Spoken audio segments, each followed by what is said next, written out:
Good morning students, myself Ajit Pratap Singh. Today in this video of class 8th science, I'll let you know about viruses. Okay, I'll show you some of the shapes of the different viruses as well. And students, in the previous video I told you about the different kind of microorganisms like bacteria,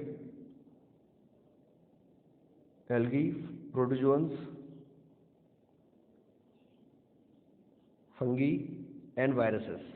So only the viruses explanation was left.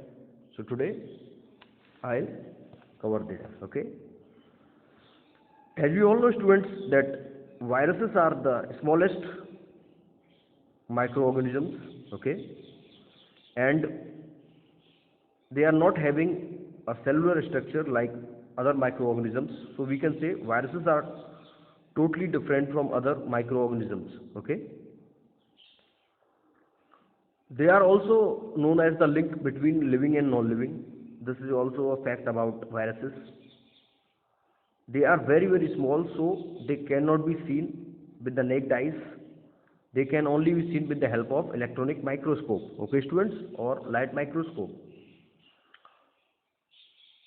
To observe viruses, various scientists use electronic microscope, as I told you, which generally magnifies an object to more than 2 lakh times.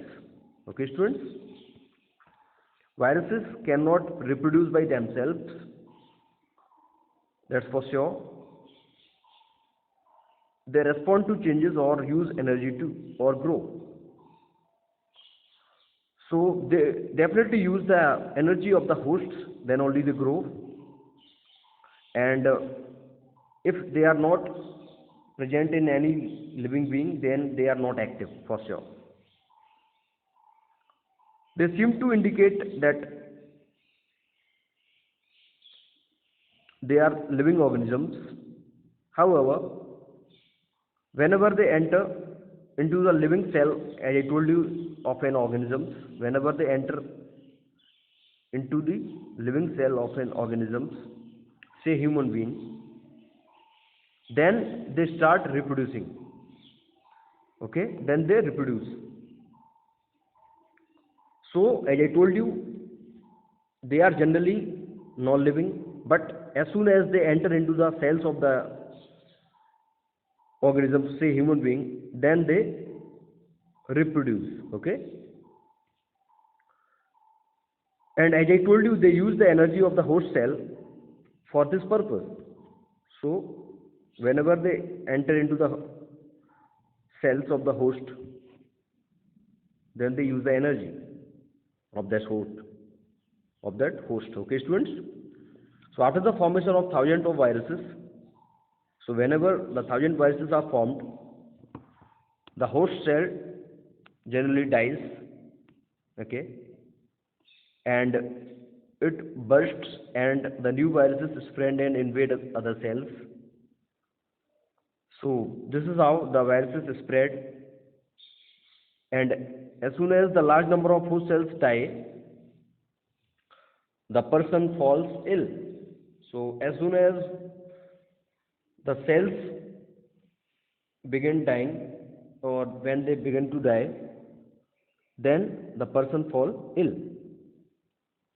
Since as we all know that reproduction is very important characteristics of our life, so all scientists regard viruses, as I told you, as a link between living and non-living. And they have also been placed on the dividing line between the living and non-living. As I told you, these are very small microorganisms as compared to other microorganisms. Some of the viruses pictures are given here. These are the pictures of electronic microscopes, and these have been taken from electronic microscopes. First one is tobacco mosaic virus. This is also known as TMB virus in short. Okay. Next one is adenovirus. Third one is influenza virus, and fourth one is bacteriophage, and this is also known as the eater of bacteria. Okay, students, and nowadays, as we all know that one virus which is very very popular, and because of this virus, everything is in problem. That is known as coronavirus or COVID-19. That is also originated from cough and cold, as we all know, and this virus has been proved to a virus to a more dangerous virus as compared to any other kind of virus in the world. Okay, students, because not only in the 2020 it was creating a lot of problems for the human being in every aspect of the life, but also in the 2021 it is creating a lot of problems for all the persons in the world. Okay, students, so now we will talk about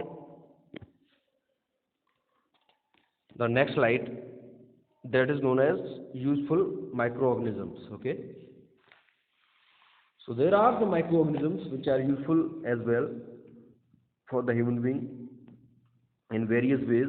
So let's find out how the different microorganisms are helpful for the humans.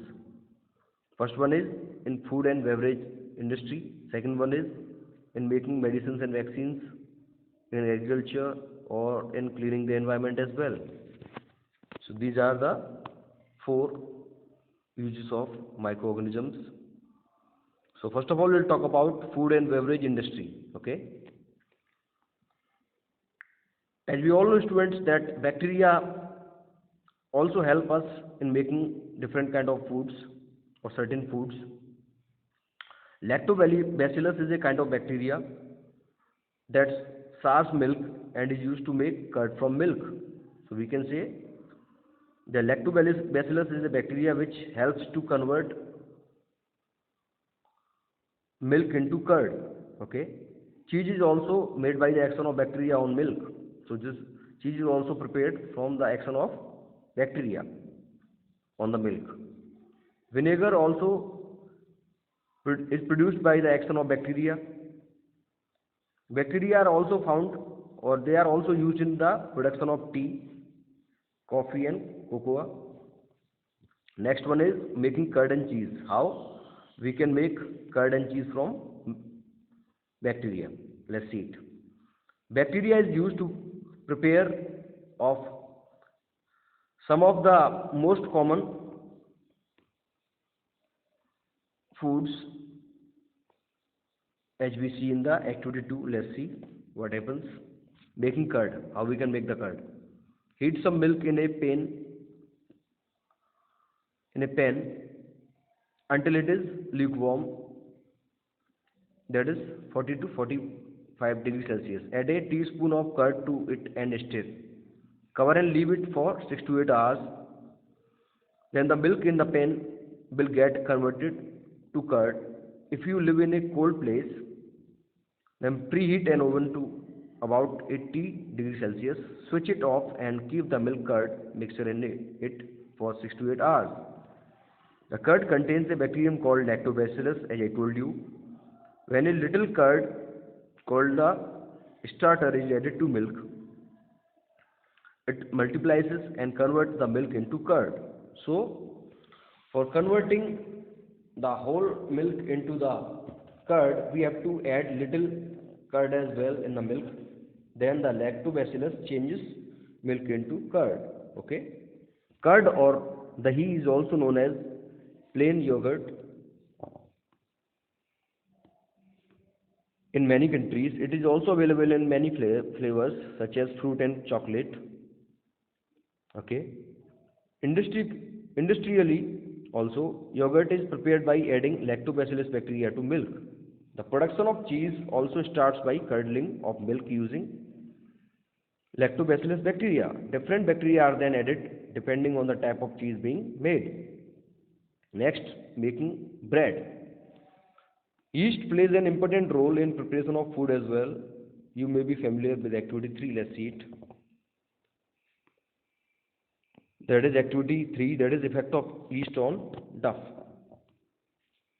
For this, we have to take some about half gram of flour or that is known as atta or maida.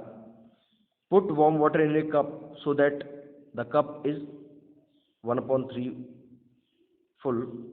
Add 2 to 3 teaspoons of sugar to the warm water and mix well. Now add half teaspoon of yeast powder to the warm water. Cover the cup and leave for half an hour. Then add the sugar and yeast solution to the flour. Add more warm water to the flour and knead to form a dough. Cover the dough and keep in a warm place for 2 to 3 hours. Thus the dough rise. You will see that the dough has risen and its volume has increased. So that's it in this video, students. We will talk about the remaining part in the next video. Have a great